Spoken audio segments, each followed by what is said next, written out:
우리의 삶에 사건화된 그런 일들을 허락하시는 분도 하나님이시고 모든 것이 하나님의 허락된 것이 우리에게 주어진 것이 없음을 알면서도 하나님 우리는 우리에게 어떤 일이 닥치면 늘 그 사건에 집중하여 하나님을 잊어버리는 그런 우를 범하고 있습니다.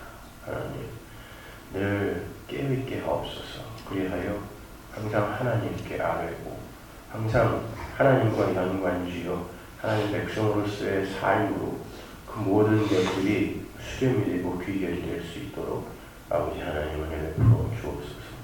예수님 이름으로 기도합니다. 우리 말씀 나누기 전에 우리 윤우영 장로님, 저희 장인어른이신데 우리 장로님이 그 전립선 암이 또 발병이 되었고 여러분 또 기도해 주시기 바랍니다. 우리 교회 교인 중에 이렇게 암 환자들이 참 이렇게 많은데 참 세상이 뭐 살기 좋아지고 수명이 길어진다고 하는데 참 요즘은 암이 이렇게 감기처럼 걸려요. 함께 기도해 주십시오. 그리고 제가 어저께 이제 그 시가서를 오늘부터 하려고 했는데 제가 그래서 아가서를 한다고 아가서를 어저께 하루 종일 읽었는데 제가 너무 은혜를 많이 받아갖고 제가 그동안 알고 있었던 그 아가서와는 또 다른 그런 제가 아가서나 시가서는 굉장히 잘 정리하고 있다고 생각했거든요. 예수 그리스도를 아주 제가 에베소서 강의 때도 한번 이렇게 이제 개괄적으로 다루고 했었는데 그때 제가 그 시가서를 굉장히 열심히 공부했었는데 어저께 다시 읽다 보니까 처음부터 끝까지 그냥 다 이해할 수 있는 거예요. 그래서 이렇게 함부로 이렇게 준비도 없이 해서는 안 되겠다는 생각이 들어갖고 제가 한 달 정도 아가서를 좀 집중적으로 더 열심히 여가 시간에 좀 공부를 해갖고 새벽에 나오시는 분들에게만 살짝 해드리겠습니다. 그래서 오늘부터는 그게 이제 준비될 때까지는 그 구약에 나타난 예수 그리스도에 대해서 조금 제가 설명을 해드리고 그리고 좀 넘어가도록 하겠습니다. 오늘 이사야서를 한번 이사야서 제가 어저께 북한이 연평도를 폭격했다라는 그런 기사를 보면서 문득 생각난 그 성경이 이사야서였는데 같이 보죠. 이사야서 22장 보세요. 다 읽을 수 없고 8절부터 한번 22장 8절 자 읽겠습니다. 그가 유다에게 덮쳤던 것을 벗기네. 그날에야 내가 숲을 곳간의 병기를 바라보았고 너희가 다윗 성에 무너진 곳이 많은 것도 보며 너희가 아랫못에 물도 모으며 또 예루살렘의 가옥을 개수하며 그 가옥을 헐어 성벽을 견고하기도 하며 너희가 또 옛 못에 물을 위하여 두 성벽 사이에 저수지를 만들었느니라. 그러나 너희가 이를 행하신 일을 앙망하지 아니하였고 이 일을 옛적부터 경영하신 이를 공경하지 않았느니라. 그날에 주 만군의 여호와께서 명령하사 통곡하며 애곡하며 머리털을 뜯으며 굵은 배를 따라 하셨거늘 너희가 기뻐하며 즐거워하여 소를 죽이고 양을 잡아 고기를 먹고 포도주를 마시면서 내일 죽으리니 먹고 마시자 하는도다. 만군의 여호와께서 친히 내 귀에 들려 이르시되 진실로 이 죄악은 너희가 죽기까지 용서하지 못하리라 하셨느니라. 주 만군의 여호와의 말씀이니라. 이사야서 지금 22장의 부분을 읽었는데 여러분 이게 이해가 가십니까? 지금 하나님께서 이 이사야서 22장에서 이스라엘에게 경고하는 게 뭐냐면 이제 22장 1절 보면 환상의 골짜기에 대한 경고라 그러죠. 그 환상의 골짜기가 이제 예루살렘이거든요. 하나님의 백성이라고 자처하는 이스라엘 그 예루살렘에 대한 경고의 말씀이 22장이에요. 그래서 어떤 그 하나님께서 이스라엘에게 어떤 것을 허락하셨냐면 아수르를 시켜서 공격하게 만드셨어요. 하나님. 그 22장에 보면 내가 그랬다라고 얘기해요. 하나님이 그렇게 했다고 해요. 그러니까 우리의 삶에 대적이 닥치는 거는 하나님이 다 허락하시는 거예요. 뭐 그게 마귀가 주는 것이든 뭐가 주는 것이든 하나님의 하여튼 하나님의 장중 아래에서 하나님의 그 작정과 예정과 섭리 밖으로 밖에서 우발적으로 발생되는 그 어떤 사건도 없습니다. 그러니까 성도의 삶의 우연이라는 건 뭐 먼지만한 것도 있을 수가 없어요. 그냥 전부 다 하나님이 우리의 삶에 간섭하시고 개입하셔서 주시는 것이란 말이죠. 근데 8절을 보시면은 하나님께서 이스라엘의 눈에 덮여있는 것을 벗기셨다 그러죠. 그 말은 우리 인간들은 이 세상을 살아가면서 그러니까 자기에게 집중되어 있는 나라는 우상에게 집중되어 있는 모든 인간은 진짜 그 현실의 그 내용을 못 본다는 그런 이야기예요. 볼 수가 없다는 이야기. 그래서 하나님이 벗겨주지 않으면 절대로 나의 그 내가 계산하고 또 내가 계획 세우고 또 내가 추구하고 또 내가 판단하고 내가 결정해 놓은 그런 어떤 울타리 속에서 절대 벗어나지 못하는 게 인간인 거예요. 그래서 때때로 이제 하나님께서 눈을 벗겨주시죠. 눈을 벗겨주시는데 하나님께서 그 삶에 개입하셔서 눈을 벗겨주시는 그 무리가 누구겠어요? 모든 세상 사람들의 눈을 벗겨주지 않습니다. 교회예요. 그죠? 지금 이게 기능적 이스라엘을 통하여 우리 교회인 우리에게 주는 말씀이라는 걸 잊지 마세요. 구약 성경도 전부 교회에게 주는 메시지입니다, 여러분.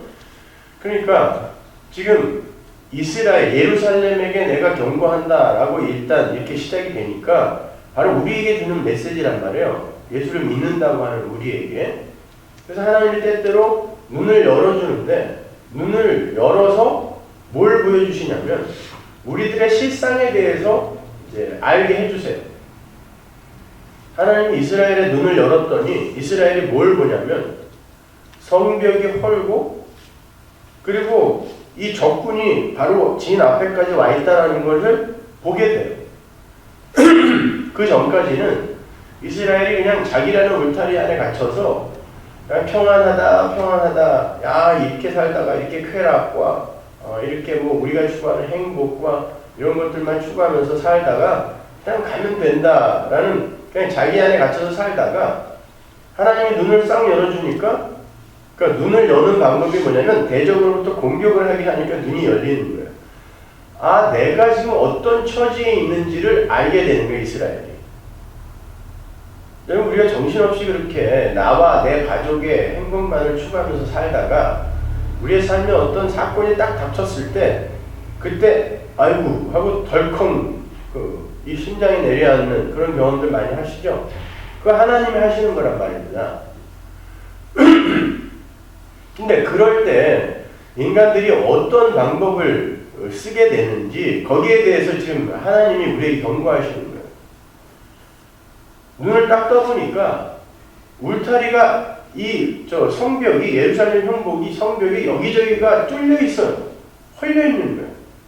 나는 지금 잘 살고 있다고 생각했는데 신앙인으로서 아주 훌륭하게 교회도 뭐 안 빠지고 잘 나오고 심지어 집 팔아서 론 해갖고 성금도 하고 뭐 그냥 열심히 단기 성교도 가고 뭐 이랬는데 그래갖고 난 견고한 성 안에 내가 아주 잘 있다고 생각했는데 어떤 사건이 딱 닥치자 이건 뭐야 아니네 라는 걸 이제 발견하게 된다고요. 근데 그렇게 눈을 열어서 하나님이 그걸 보게 해주셔도 인간들이 어디로 가냐면 거기 한번 보세요.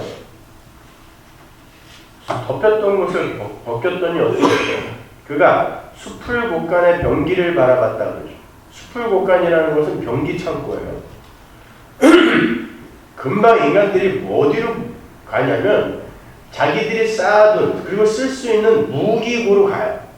자기들 거로 가요. 자기들의 힘, 내가 뭘 해야 되나로 간다니까요. 그리고 다윗성에 무너진 곳이 많은 것도 보고 봐요. 본다고. 근데 너희가 아랫물에 물도 모으고 또 예루살렘의 가옥을 계수하며 그 가옥을 털어서 성벽을 견고하기도 하며 그러니까 무너진 성벽을 이제 메꿔야 되는데 벽돌이 충분치가 않으니까 예루살렘에 있는 집들 몇 개를 헐어서 그 그 성벽을 이제 메꾸는 거예요. 그리고는 뭐 저수지도 만들고 다 해요. 다 하는데 하나님이 그걸 야단을 치신다니까요.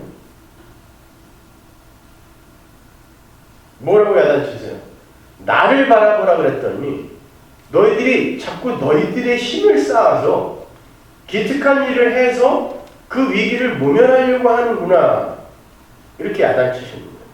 그래놓고 뜬금없이 무슨 이야기를 갖다가 거기다가 붙여놓냐면 너희가 그런 일을 준비를 하면서도 결국 그걸 두려워하는 게 아니라 자기의 쾌락에만 관심을 갖고 그 순간에도 술을 퍼먹고 있더라는 거예요. 그러면서 내일 죽을 거니까 그냥 실컷 먹고 죽자. 그러니까 인간들이 하나님이 자기의 삶에 어떤 위기의 상황을 허락해서 하나님을 바라보라고 그렇게 눈을 열어주면 결국 자기의 행복과 자기라는 우상에서 벗어나지 못하고 결국은 자기가 주인공이 되어서 무엇을 이리저리 시도를 해보다가 그러니까 그것 자체가 나의 쾌락을 위한 거라는 거야. 나의 만족, 나의 행복을 위한 거라는 거예요. 내가 이만큼 해서 여기서 벗어나서 내가 얼마나 남들보다 훌륭한 자인지를 증명해보고 싶은 게 인간들의 마음이라는 거예요. 그래서 요 이야기에 뭐가 붙어있냐면 셈나에 대한 경고가 나오죠. 셈나가 뭐였어요? 자기가 하지 말아야 할 일을 예루살렘 성 안에다가 지 무덤자리를 파고 하여튼 교만의 극치인 자를 거기다가 딱 등장시켜서 이놈은 치워라 그래요. 그리고는 여호야김을 올려라 그러는데 여호야김은 겸손한 자의 상징이거든요. 그러니까 교만한 인간은 하나님에 의해 반드시 멸망당할 것이다. 그렇다고 해서 여호야김이 뭐 끝까지 겸손하지 않았어요. 마지막에 이 사람도 굉장히 이제 교만했죠. 그러니까 결국 예수 그리스도 이 땅에서 가장 겸손한 자리에 오셔서 하나님 앞에서 끝까지 겸손하셨던 예수 그리스도 그분을 붙들어라가 이 이사야서 22장의 주된 핵심 내용이란 말입니다. 그럼에도 불구하고 인간들이 뭘 한다는 거예요? 자기들이 뭘 해보려고 하나님을 예수를 붙드는 게 아니라 자기들이 뭘 해보겠다고 이 정도 하면은 하나님이 이 문제에서 나를 풀어주지 않을까? 이런 시도를 한다는 거예요. 하나님은 그 문제가 해결되고 안 해결되고에 그 관심이 있는 게 아니라 그 문제를 통하여 예수를 붙들으라고 주는 거거든요. 근데 인간들은 종교 행위도 하고 착한 일도 하고 하면서 내가 그동안에 이렇게 잘못 살아서 그런 거 아닌가? 내가 그동안에 종교 행위를 너무 소홀히 해서 그런 거 아닌가? 라고 자꾸 이런 방법론적인 그런 해결책을 찾는다는 거예요, 인간들이. 그게 아니라 뭘 보라 그래요? 그 문제를 너에게 주신 여호와를 앙망하라 그러잖아요. 하나님 바라보라고 그러잖아요. 회개하라고 하나님께서 너희들의 마음을 고칠 수 있는 분은 하나님이니까 회개하라고 하나님이 그런 일을 허락하셨더니 그냥 자기들끼리 방법을 이것저것 해결책을 이것저것 내놓고 자기들끼리 해결하려고 하더라는 것이죠. 회개란 우리의 힘으로는 아무것도 할 수 없으니까 하나님께서 우리의 삶에 관여해 주세요. 은혜 베풀어 주세요. 긍휼 베풀어 주세요. 이게 회개예요. 근데 우리는 하나님께 사과해놓고 이걸 회개라고 착각한다니까요. 그러니까 사과를 하는 사람은 많은데 반성하는 사람은 많은데 회개하는 사람이 없는 거예요. 하나님께 사과드리는 게 회개 아닙니다. 하나님께 사과하고 내가 다음부터 잘할게요. 이거 회개 아니라니까요. 회개는 그거보다 한 발 더 나아가서 하나님의 은혜로 저를 덮어주세요 하고 아주 그냥 납작 엎드리는 거 그 자리까지가 회개란 말입니다. 근데 우린 돌이켜서 열심히 한번 다시는 이런 일을 저지르지 않도록 노력해 볼게요를 회개로 알아요. 이스라엘이 그거 했다니까요. 그렇게 했는데 하나님이 야단친다니까요. 그건 뭐냐면 역시 너희들의 쾌락과 너희들의 만족을 위한 것이지 나 붙든 거 아니다라고 이야기하시는 거예요. 이사야 21장에 무슨 내용이 나오냐면 하나님께서 파수꾼을 세우라고 그래요. 그러면서 바벨론의 예를 들어주십니다. 근데 무슨 예를 들어주시냐면 세계 최강대국인 바벨론이 확 망했어요. 근데 왜 망했냐? 그러면서 파수꾼과 연결을 시키세요. 파수꾼은 뭐냐면 파수꾼은 항상 성 밖의 상황을 주시하는 사람이에요. 성 안에 있는 사람들은 성 안밖에 못 보죠. 그들은 다 죽습니다. 그래서 말씀을 전하는 자, 물론 성령이 하시는 거예요. 파수꾼은 성령 한 분이에요. 그래서 근데 그 성령에 의해 이 감동을 받아 말씀을 전하는 자들이 있잖아요. 그들이 파수꾼이에요. 그들은 항상 성 밖의 상황을 이야기해 줘야 돼요. 성 안에서 너희들이 어떻게 하면 평안하고 행복하고 잘 살 수 있는가?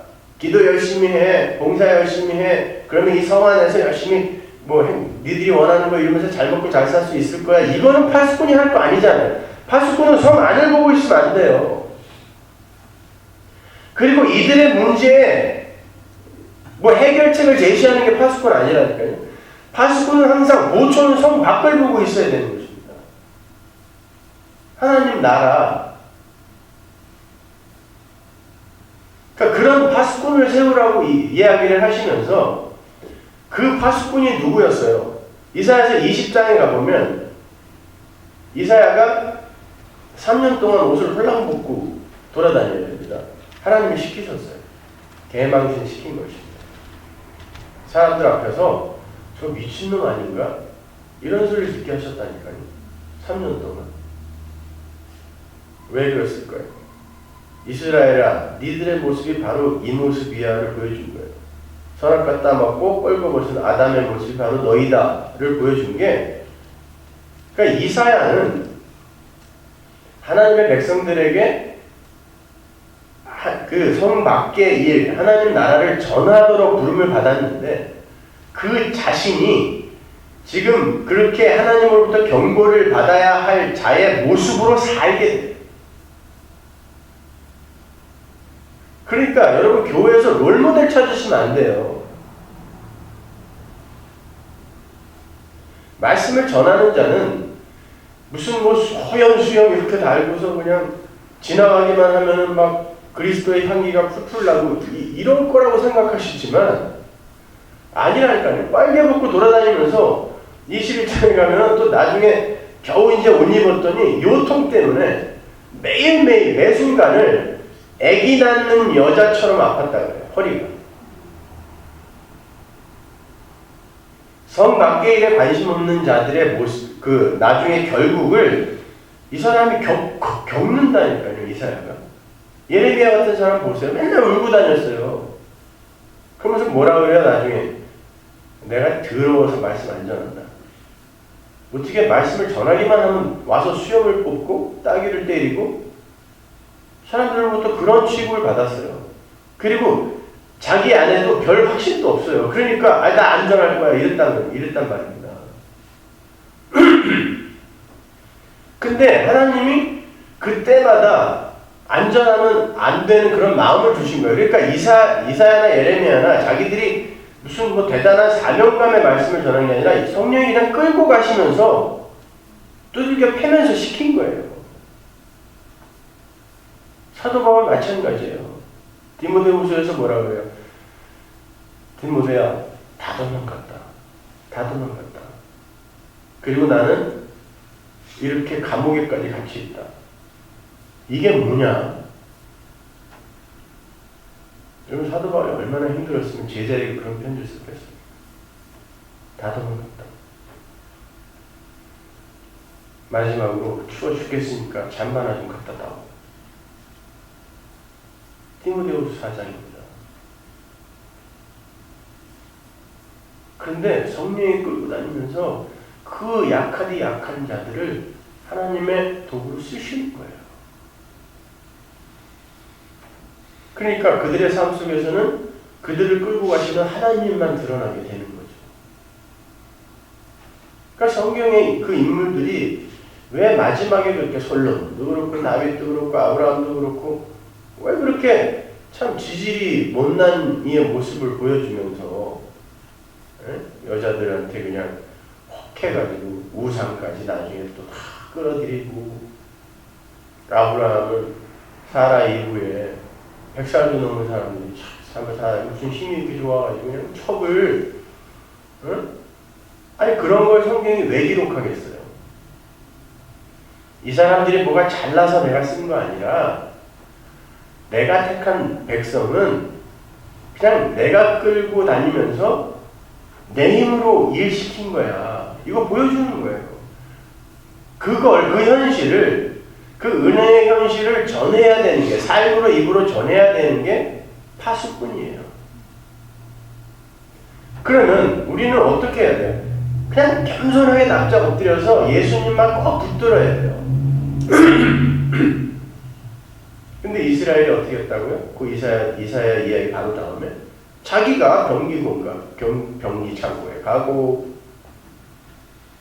저수지도 파고 성경도 보수하고 스스로의 힘으로 자꾸 뭔가를 해보려고 하는 거예요. 이게 인본주의라고 하는 거예요. 그렇다고 해서 그런 걸 하지 말라는 거 아닙니다. 당연히 하나님께서 여러분에게 그렇게 열심을 부리게 만드세요. 근데 그럼에도 불구하고 왜 그런 것에 대해서 경고를 하냐면 그런 열심 속에서 어떤 일이 성취되었을 때 너희의 의로 챙겨받지 말라고 하는 거예요.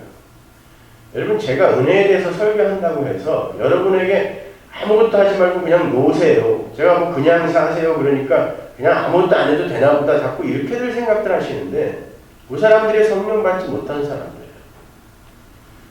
그냥 사세요 그래도 하나님의 의에 끌려가는 이들은 멈출 수가 없어요.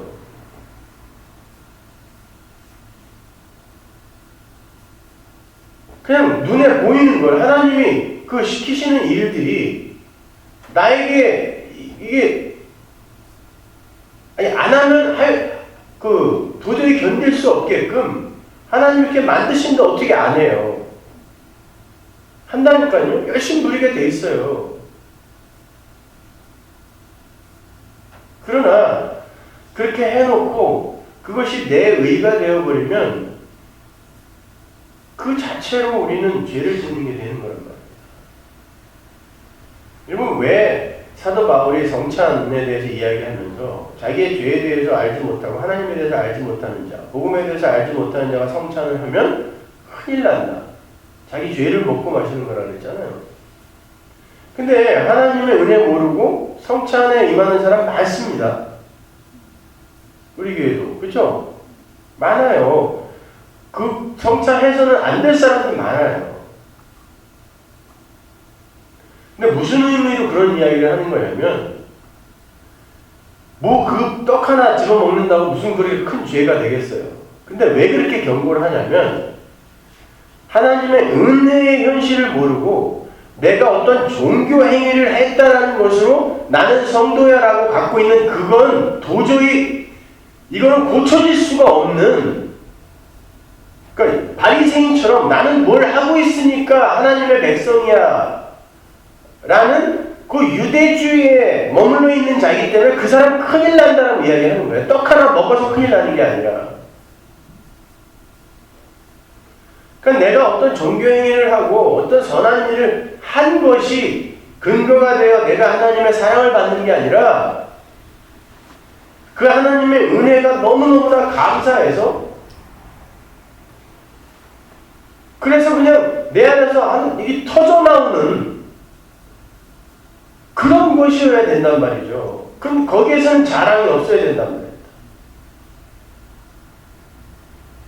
근데 우리는 그런 일까지 해놓고도 아유 이 변화된 나 이렇게 열심을 부리는 나 결국 나로 결론을 맺고 말아버리는 거예요. 그래서 제가 다소 무리하게 과하게 지금 그런 거 하지 마세요. 그러려면 하지 마세요 라고 이야기를 하는 거죠. 하지 말라는 거 아니에요. 열심히 하세요. 학생들은 공부 열심히 하고 직장에서 놀지 말고 깨부리지 말고 최선을 다해서 일해 주세요. 여러분이 그거 여러분의 시간을 파는 거 아니에요. 그러니까 그 돈 받은 만큼 최선을 다해서 일해줘야 돼요. 아니 더 해줘야죠. 그리스도인이라면. 놀지 마세요. 일과 시간에 성경 보고 그러지 마세요. 일하세요. 할 일이 없어도 딴 일 하지 말고 내가 이 시간 동안에 해야 할 회사 일을 하세요. 그래도 할 일이 없으면 청소라도 하세요. 그리고 그 일 다 마치고 나머지 시간에 술 마시고 놀지 말고 그 시간에 성경 보고 기도하고 하시면 돼요. 가정에서 마찬가지예요. 최선을 다해서 엄마 아빠 역할 하셔야 돼요. 남편 밥도 안 해주고 교회 오고 그러지 마세요. 여기 와서 꾸벅꾸벅 졸고 앉아가지고 애들이랑 남편은 집에서 라면 끓여 먹고 앉아고 그럼 뭐예요 그게? 할 일은 자기가 다 하셔야 된다니까요. 그걸 열심히라고 생각하고 그걸 잘하는 거라고 생각해요 사람들이. 자기의 일상은 그냥 게으르게 더럽게 지저분하게 해놓고 예배당에 와서 주여 주여 부르짖는 게 잘하는 거라고 생각해요. 아니라니까요. 최선을 다해서 열심히 사세요. 그리고 도덕과 윤리? 아이고 예수 안 믿는 사람들도 하는 거 우리는 당연히 더 열심히 지켜야죠. 왜 안 해요 그거를?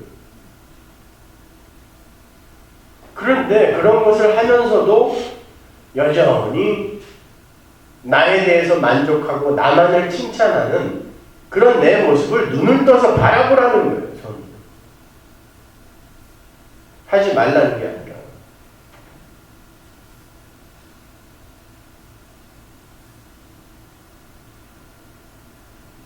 성경은 어디를 펴도 다 예수를 붙들어라로 끝나요. 예수를 붙들어라. 진정한 파수꾼, 진정한 모초, 그리고 진정한 겸손한 자, 예루살렘을 지키는 자, 그분이 바로 예수다. 그 예수만 믿어라 라고 이야기하는 거예요. 여러분 예수를 잘 믿으세요. 예수를 잘 믿으면 열심히 없어지고 방종으로 흐르는 게 아니라 더 열심히 하게 돼요. 걱정하지 마세요. 아이고 이러다가 이거 이렇게 게으르게 살다가 큰일 나지. 천만의 말씀.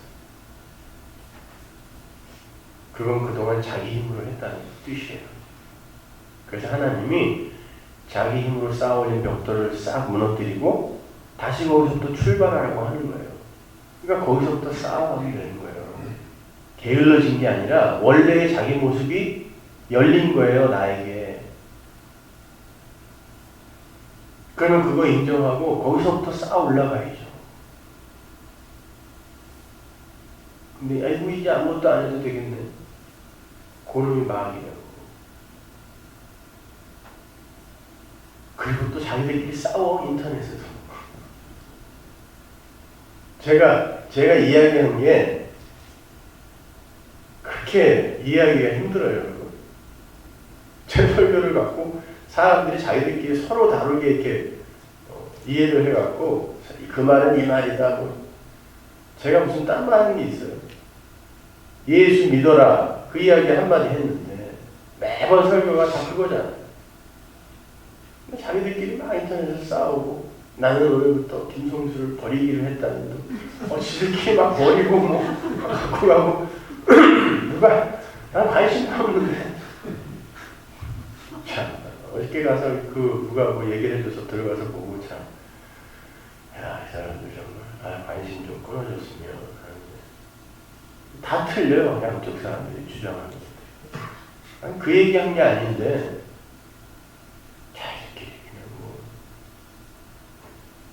해야 되느니 말아야 되느니 저는 그런 거에 관심 없어요. 뭘 해야 되고 말아야 되고 그건 하나님이 당연히 우리를 밀고 가서 성취해 내실 거예요.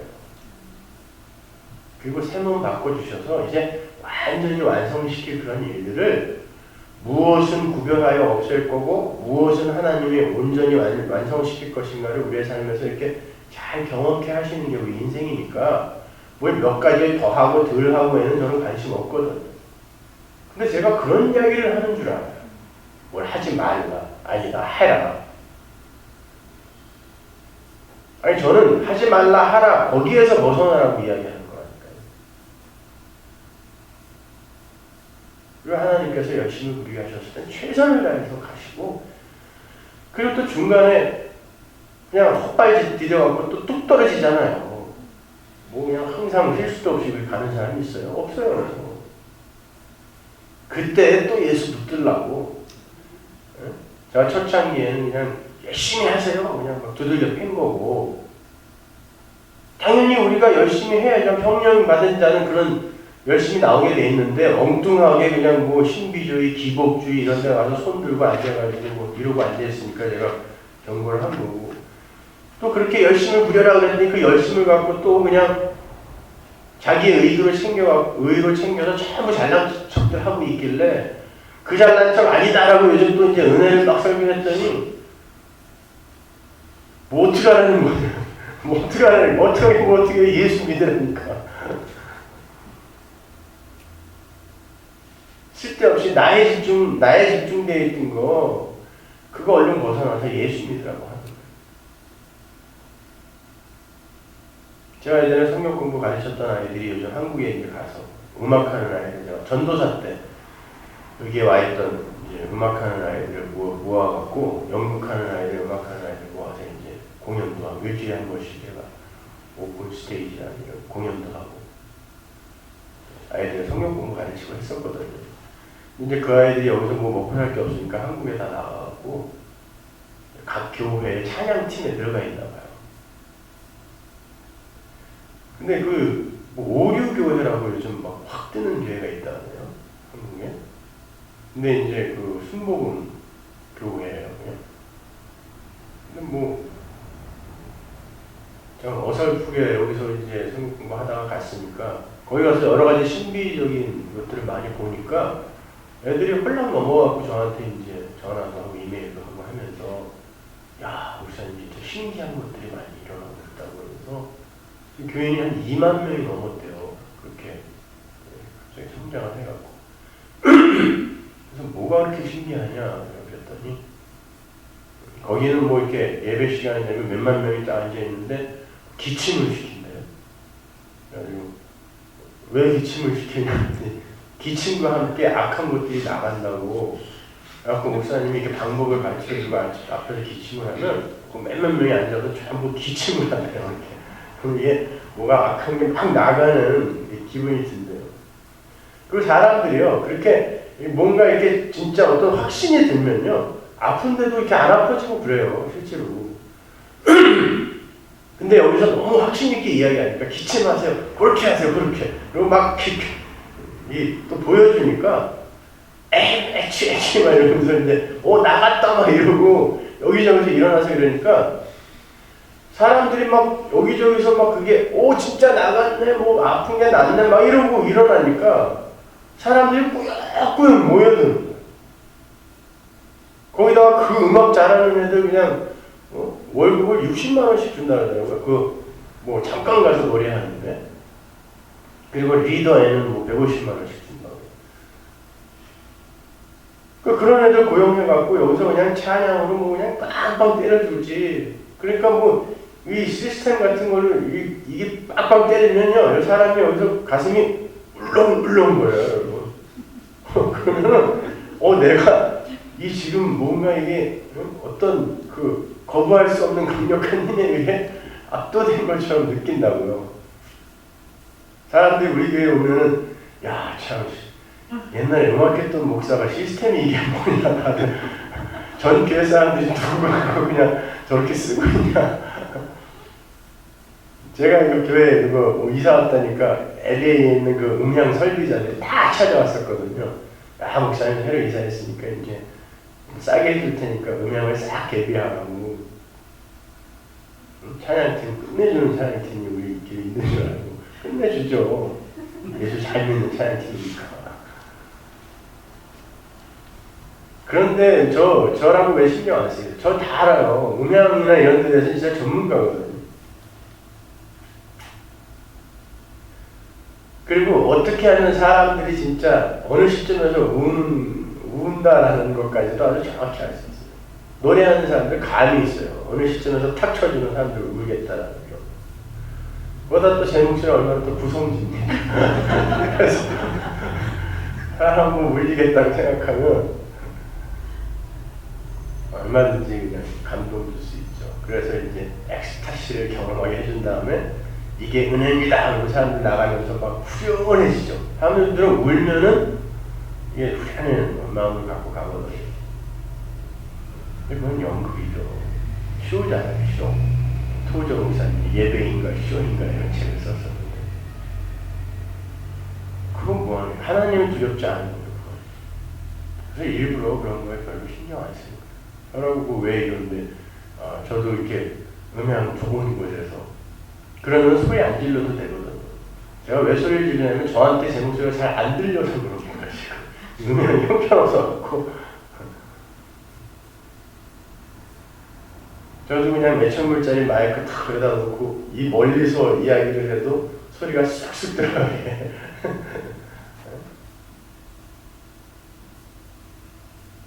다 필요 없어요. 하나님의 말씀은 그 어떤 방법과 수단을 동원해도 하나님이 귀 열어주지 않는 사람들에게는 안 들어가요. 그러나 그런 방법론을 동원하지 않고 하나님이 귀 열어준 사람들은요, 아무리 어려운 이야기를 하고 해도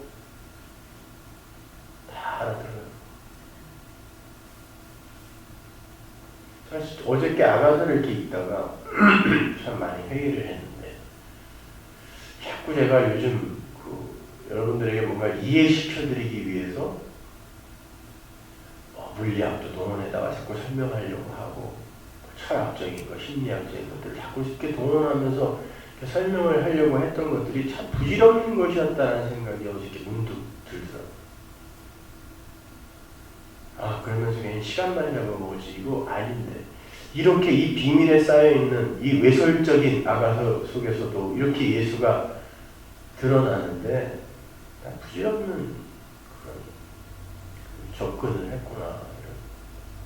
왜 사도 바울이 예수 그리스도의 십자가 이외의 모든 걸 다 똥처럼 배설물처럼 여긴다고 했는지 정말 다시 한번 경험을 했어요. 다 부질없는 거예요. 시간이 어떻고 가타리와 들레즈가 어떻게 접근을 했는데 다 똥이에요. 그런 거. 다 잊어버리세요. 예수만 알면 돼요. 예수. 그 예수 잘 믿고 진짜 존재하고 있는 그 천국 여러분 거기 꼭 들어가셔야 돼요. 그거 아니면 다 헛거예요. 기도하겠습니다. 하나님 은혜를 감사합니다. 아버지 하나님, 성경은 이렇게 처음부터 끝까지 예수만 이야기하고 있는데 아버지 하나님, 저희는 정말 나라는 그 우상의 울타리 속에서 벗어나지 못하고 성경도 그렇게 이해하고 있지 않나 회개합니다. 하나님, 더욱더 예수를 알게 해주시고 더욱더 그 은혜의 깊이를 알게 해주옵소서. 그리하여 다른 거 붙들지 말게 하시고 그 예수의 은혜 속에 훅 잠겨 진짜 예수가 우리에게 격발시키는 열심으로 하나님 나라를 이 세상에서 증거하는 이들 다 되게 하여 주옵소서. 예수님의 이름으로 기도합니다.